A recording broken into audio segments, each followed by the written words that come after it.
我是一起陪你在软暗中生长的 Nick， 终于来到了第3集。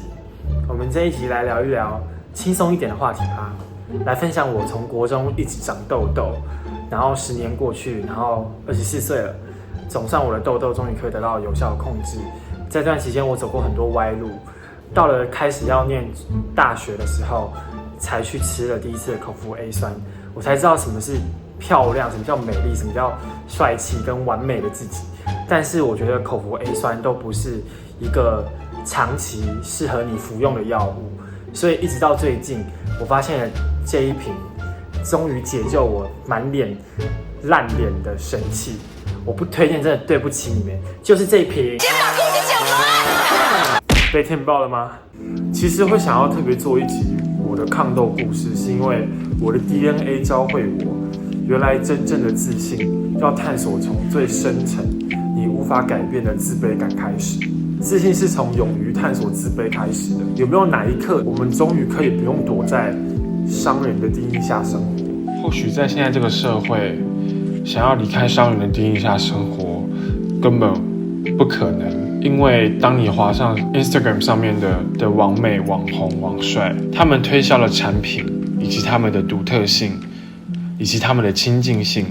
都成了我们怀疑自己的帮凶。我发现我们已经预习了好几次，看到很多歌手、很多电影都在讨论如何爱自己、爱自我，可是终究我们还是回到被产品绑架来证明自己什么是漂亮，什么是帅的窠臼当中。对的事情很少人在做，但错的事情每天人都在做。其实我是感谢我走过来的这10年的路程，虽然这也是我人生中的一部分，但是我走过来了。当年的我恨我自己为什么控制不了我自己。当别人的视线慢慢的从我的眼睛滑过去到我的脸上的时候，那个瞬间我会突然觉得，我是不是哪里不对劲了？我厌恶别人每天盯着我红肿的脸，一直到了现在，我不再那么激烈了，但是我还是会害怕每一个聊天的瞬间，因为我跟你一样都爱美，希望自己可以展现最好的那一面给别人看见，尤其是在青春期。因为我花这10年探索什么是美，你可以看，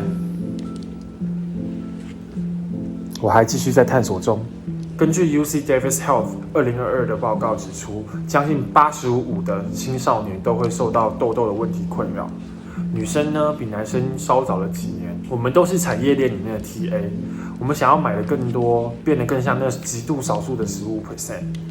如果我们可以看见更多真相，说出更多抗痘的心路历程，那些卡在一辈子心头上的自卑感，会不会一点一点的消失？亲爱的，我们不奇怪。奇怪的是，那些把常态当作病态的人，内心的自卑感绝对不是建立在自恋上，而是这个世界常常逼着我们要在乎本来可以不需要在乎的事。我还记得有一个特别的晚上，我的一个好朋友写了一则讯息给我，他告诉我，他为了痘痘烦恼的睡不着。以一个走过来的人，我完全可以体会所有在社群媒体上的讯息、照片、影片，全部排山倒海而来，压力全部压在肩膀上的那个重量。也许在那个夜晚，他渴望有人可以陪他讲出一句：“对啊，我的痘痘也是停不下来，好丑哦，怎么办？”彼此寒暄几句抱怨，就可以结束这个话题了。但是在那个当下，我再也忍不住。我希望我们能够成为彼此接住彼此的力量。我告诉他，也希望告诉在看这部影片的你，无论你受到什么外在的因素所苦，笑一个吧，这是你的 DNA， 你本来就应该这么独特。你即将踏上那些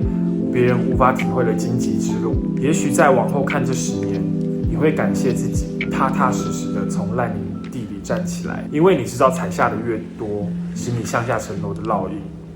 你才有勇气看着自己可以跳得多高，成为自己内心的巨人。我不是想要我们做一个偏激的人，要你怨恨那些美妆产品。我们应该要看见是，